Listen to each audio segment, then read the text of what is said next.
Hi Tribe, I'm Evelyn, and this is Demon Dialogues, the place on Objectively Type where we talk about everybody's favorite subject, our demons. So this week, continuing kind of my own demons, I'd like to talk a little bit about demon introverted sensing. So demon SI, or introverted sensing, is going to show up for those of us who have savior extroverted intuition. So NE and SI come as a kind of as a coin, right?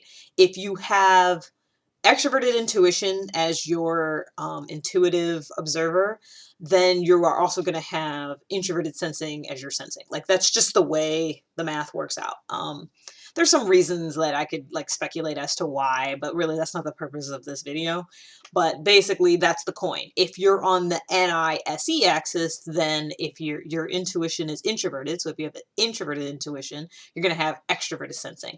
I happen to have extroverted intuition, so I have introverted sensing, and I have introverted sensing as my demon. It's actually my fourth demon, and if you look at the dashboard of my type, because I'm sleep last, extroverted or introverted sensing is kind of the deepest demon, if you will. It's the one that's got like just a dash. Like the dashboard of my life should be on that introverted sensing. It should be on the SI. So yeah, so it's my fourth function demon. It's kind of like the big baddie, right? But how has it really shown up in my life? It took me a while to really understand my demon SI. Like to be honest, like a lot of people, when I had submitted my video for typing, I totally thought that I was savior control. So I could see that need for control, if you will, and I thought I was NI, because I could kind of see that I was, on the N side of things in terms of like an N savior, but I really saw control, so I thought NI. Coming back with Demon SI was kind of a shock, and actually coming back with Savior NE was a shock for me. And I remember asking David Shannon, like, how did you guys come up with NE as a savior for me? Because I don't strike like when you think of like the classic ENFPs or even ENTPs and other like lead NE type folks. Well, I guess those are the two. The ENPs, right, are lead NE. I don't seem to really fit that in a lot of ways. And so like I never identified myself as lead NE. And part of what they saw was my demon SI. They said they could really see, they could see gather and then demon sensory.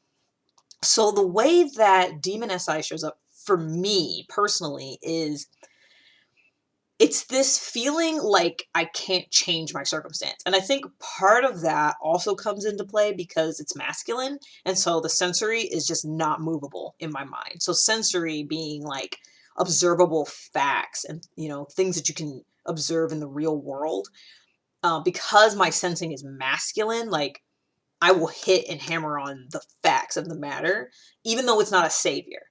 And the other sort of realization I had, like when I got my type, like one of the first things that like really clicked in for me was that, hey, we have all four human needs. So we talk a lot about our saviors and our demons and everything, but I think like on at least a subconscious level, we forget that we have all four human needs. And so when we talk about the demons, it's almost like we don't have that human need, but we still do. So like I still have the human need for control, and my human need for control is tied to the sensory.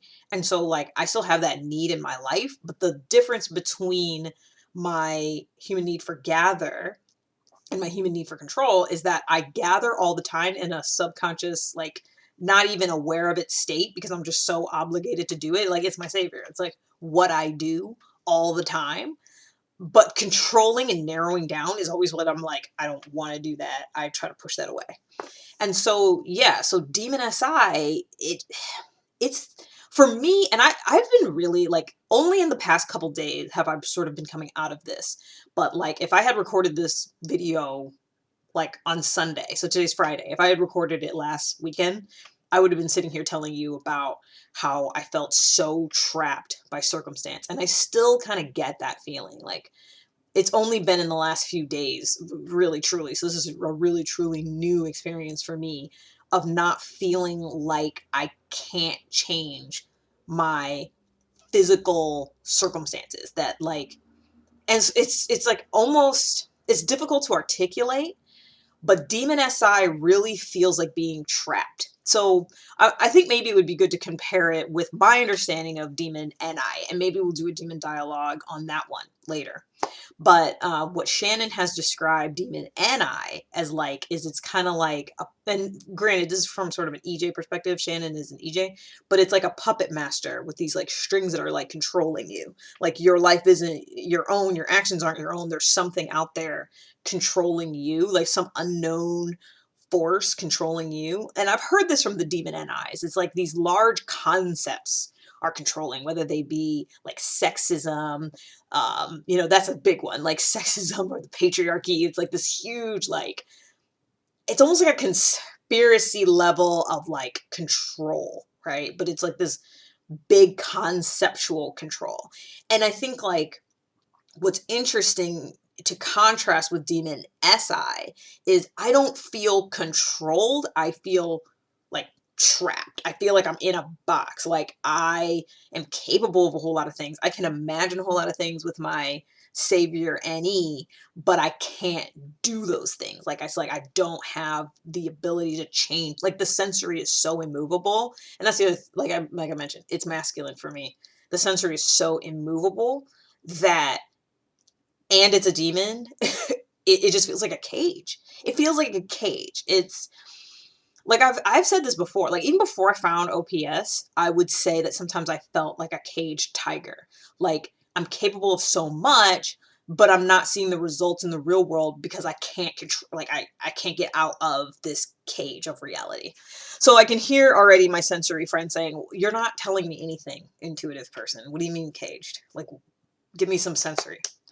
Okay, so the way this first came up for me, this was like right out of college. So this was back in 2006, 2007 time frame. I had left college. I had started a new job. I had moved away from home. I'm from Ohio originally. Got the CLE representing. Sorry, CLE. The land. And I had moved out and I had gone and I was living in Wichita, Kansas, and I had a new job there. And I was like maybe 6 to 8 months into this new job. My boss, and so I was right out of college. My boss and all the like senior engineers had all quit over Christmas, like essentially Christmas break. They came back from Christmas break and said like, "Hey, we're all, getting new jobs." Well, it started with my boss and then some other people, in the months following left. Anyway, I was a new engineer and I just wasn't sure that this was what I wanted to do. And I just felt so trapped. It was like, I felt like I can't, and at the time, like I was young, we had a dog. I was married, or at least engaged. I can't remember if this was before or after I got married, but whatever. Like my now husband, then fiance and I, it was just the two of us. We had a dog. We had a little apartment. We lived in Wichita, Kansas, which was relatively cheap. I had a good job, but I was just feeling like a caged tiger. Like I felt like I want to do so many things and I can't. It's this feeling of like I can't do a thing.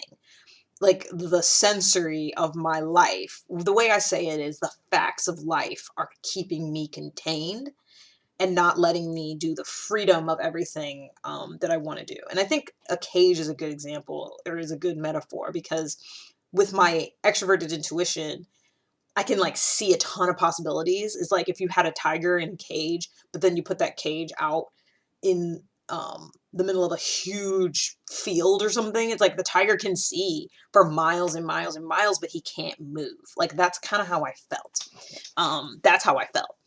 And so this feeling of being trapped by reality, like it comes up for me from time to time.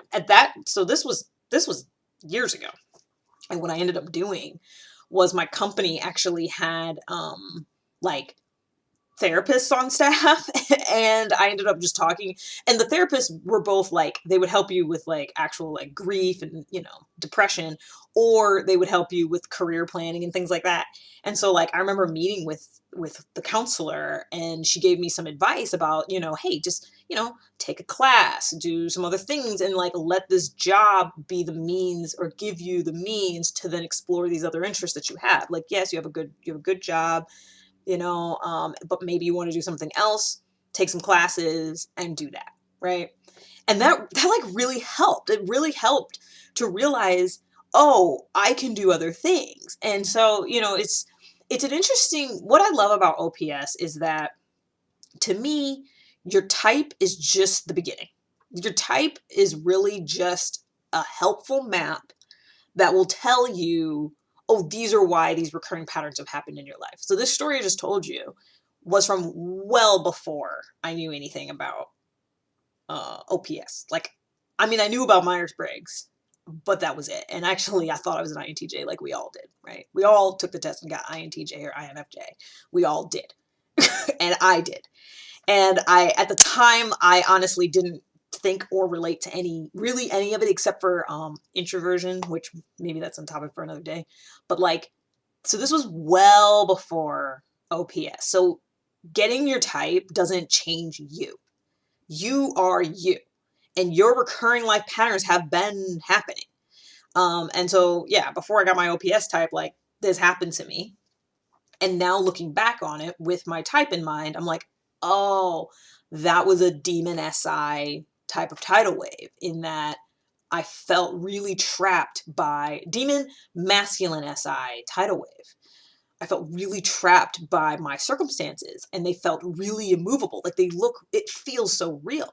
And I think that's the other thing to keep in mind, is that when we talk about demons and we talk about tidal waves and perceptions and stuff, or even like when we talk about observer freakouts and decider freakouts, it's really real. And sometimes, well, most times, there's a real thing going on. So back to demon NI for a moment, when folks feel controlled by these large concepts, it's not that those concepts don't exist, right? I mean, sexism is real. We live in a world where there are people who are sexist and racist, and that's real.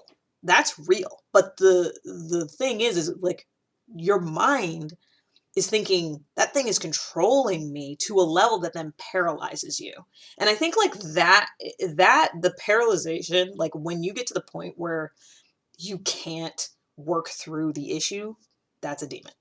Like, that's a demon. And there's nothing wrong with it. We all have demons somewhere. And like, for me, it was the facts of life. It was circumstance. I felt like I could not move through it. Another way to look at this is like, our demons are the areas where we are fixed mindset versus growth mindset. When it comes to our saviors, we feel like we're capable of working through it. We can do something about that. It's fine. When it comes to our demons, we can't get through it. We can't work through it. We're stuck. And that's how I felt at that time. And I've had that recurring pattern through my life. So like, and then I guess I want to say one other item before I move on. For those of you that maybe get a type and you're not sure about your type, try it. I often say, just try it for 30 days. Like, pay attention to the patterns in your life. And if they match what type you got, watch that for 30 days. And if that stays consistent, they probably got you right. And so like, that was the thing with me. It's like, was I surprised to get my type? Was that the type I would have guessed? Absolutely. Like, yeah, I was surprised to get my type. No, it was not the type I expected. I didn't expect to get the type that they gave me. I thought I was like an INTJ or something along those lines. I didn't expect to be an ENFP jumper. But when I paid attention, I saw, hey, they say, like, this type says I should feel this way. And you know what? Not only do I feel this way currently in my life now, I have felt this way recurringly through time, like through my past. So yeah. So I think they got me right. All right. So what can one do with this? I think with demon, all the demons really. So I think this applies to all the demons, but I'll speak specifically about my own, about having fourth function masculine SI as a demon. What can I do about that? Knowing, it's so cliche, but knowing is half the battle. And it really is. Like, knowing that this is a recurring pattern that is liable to come up for you, can be huge. Like, okay, I feel trapped by my circumstance right now. Okay. One thing that helps a lot for me, just like I told you, I found this therapist. I have friends now too who help. They say, let's check the sensory. Because I think for those of us with Savior N and demon sensory, sometimes we don't really pay attention to the sensory. We just pay attention to how our reasons behind things and our concepts about things. And so like I had a concept that I was trapped. I had a concept that I couldn't do anything, that I couldn't move, right? And the therapist helped me check the sensory on that. She helped me say, well, hold on, wait a minute. Like, first of all, what do you want to do that you're not getting right now? Can you use your current job to help find classes? Are there classes that you want to take? You know, she helped me sort of like look at the sensory, and especially like with me, because I have SI, that's the other aspect, is own your demon. Own it. Like, I have SI. I'm an SI user just as much as an ISTJ has SI. Like, I have SI too. It's a savior for them. It's more natural for them. For me, it's a demon, but I can relate to that person with savior SI because I have SI too. So what it tends to help for me, like, is to organize that sensory, like to get my sensory organized and really look at it.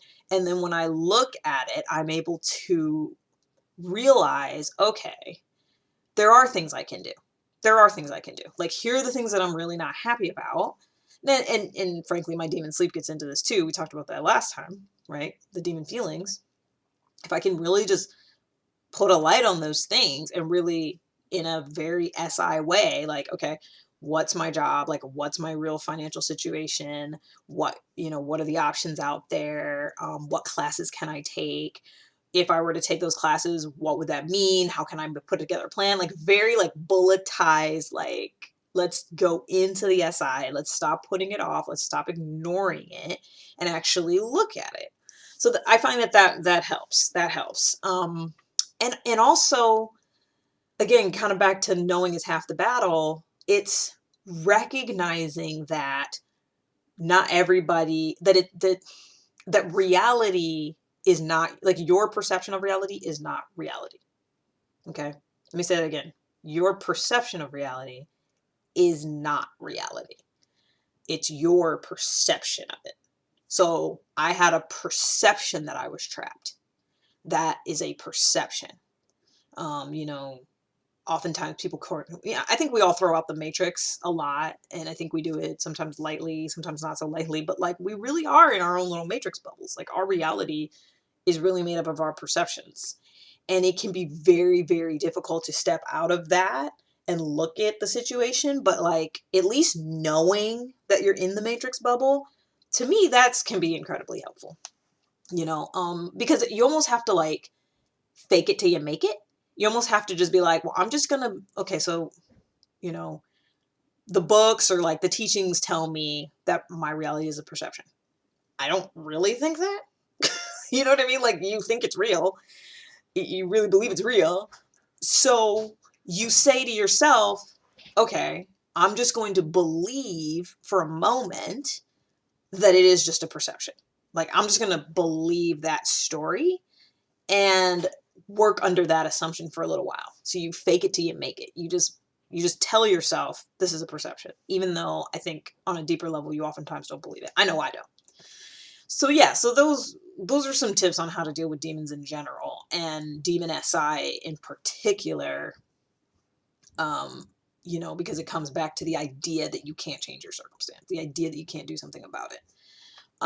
So yeah, I'm very curious to hear what you all think. I am definitely speaking as somebody who's got demon masculine SI, and so having that immovable demon is a particular thing too, right? I think demon feminine SI probably comes with a whole different set of issues, and maybe we'll talk about feminine demons at a later time. I will say one more thing as I finish up. One of the things I really love about having a masculine fourth function demon is that, like, on paper, and I oftentimes push back on these stereotypes. Sorry, I'm always trying to find the camera. I'm always pushing back on these stereotypes that, like, ENFPs are this or ENFPs are that or blah, blah, blah, right? flighty, they're, riding unicorns and stuff. Like, I think that having masculine SI really grounds me. And that I love about my demon. Like, I like having a masculine sensory demon because it means that my facts are immovable. So I do tend to, like, I respect them. Even though my natural tendency is definitely the intuition, like, for sure. I can, like, when I'm dealing with, like, savior sensory people, it's like, okay, yeah, we both respect these facts. Like, we both know the facts are not movable. And I like that. I find that it has a grounding effect. Now, we could get into whether that's true or not, or that's a perception, but I've already talked for 20 minutes. So, what are your thoughts? I'd love to hear from you. Comment either down below in the comments or head over to the Objectively Typed subreddit. These series are just kind of a companion to our podcast. Check out our podcast, Objectively Typed, with Versavia and Evelyn. And until next time, see ya.